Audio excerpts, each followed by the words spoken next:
మాట్లాడితే ఆ రైతులకే వినిపిద్దాం ఈ విషయం కూడా అని మొత్తం వినిపించిన అధ్యక్ష తెలుగులా ఫోన్లోనే. నేను మనం పోయినప్పుడు ఒక తండ పోతుంటే ఇటువైపు ఇటువైపు మళ్ళీ పెద్ద మట్టి గుట్టలు కనబడుతున్నాయి. ఆగిన మళ్ళీ ఎందుకు వచ్చినాయి ఈ గుట్టలు మట్టి గుట్టలు అని. బావులు తీయడం మొదలైంది అధ్యక్ష. మళ్ళీ సరే చూద్దాం ఈ బావికి ఎంత ఖర్చు అయింది, నీళ్ళని ఊరుతున్నాయి అని చెప్పి కారు దిగి బావి దగ్గర పోయినప్పుడు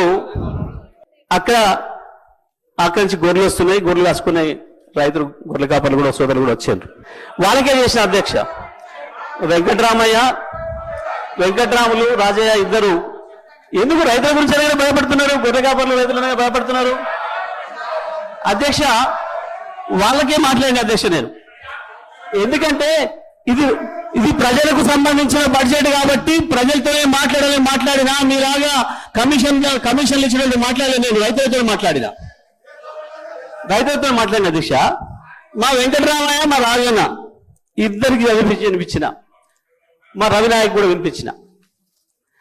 వినిపించి ఇది ఏం మాట్లాడలేదు దీని మీద నేను ఎట్లా అనిపిస్తుంది అని అడిగిన.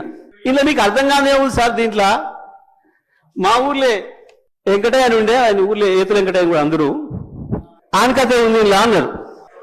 ఏం కథ అని అడిగిన. ఏం లేదయ్యా, ఒకరోజు పొద్దున్నే ఆయన భార్య సర్పంచ్ కాడికి వచ్చింది. ఆయన భార్య సర్పంచ్ కాడికి వచ్చి కంప్లైంట్ చేసింది, మా వెంకటయ్య నన్ను కొట్టిండు, జర పిలిపించి మాట్లాడమని చెప్తే ఆయన పిలిపించిండు పెద్ద మనిషి.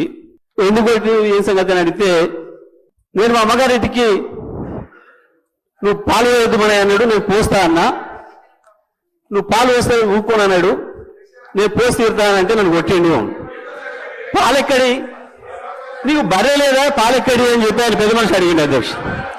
అడిగితే నాకు 4 బర్రెలు ఉన్నాయి అన్నాడు అధ్యక్ష.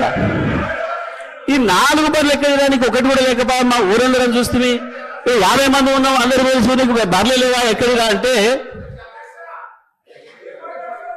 అధ్యక్ష, పోయిన బర్రె దొరికితే, సచ్చింది బతికితే, పోయింది దొరికితే, మా అత్తగారు ఒకటి పెడితే నేను ఒకటి కొంటే నాకు 4 బర్రెలు ఉంటాయి, నాకెందుకు 4 బర్రెలు అన్నాడు. ఇది కూడా అట్లనే ఉంది అధ్యక్ష ఈ గవర్నర్ గారి ప్రసంగము. అంతకు మించి ఒక అక్షరం కూడా తేడా లేదు. ఎక్కడ ఇచ్చారు అధ్యక్ష? రైతులకు రుణమాఫీ చేసినారు, రైతు భరోసా ఇచ్చినారు, 12,000 రూపాయలు నా ఈజీఎస్ కార్మికులకు ఇచ్చినారు, 12,000 రూపాయలు నా ఆటో కార్మిక సోదరులకు ఇచ్చినారు, 2,500 రూపాయలు మా మహాలక్ష్మి అక్క చెల్లెలకు ఇచ్చినారు.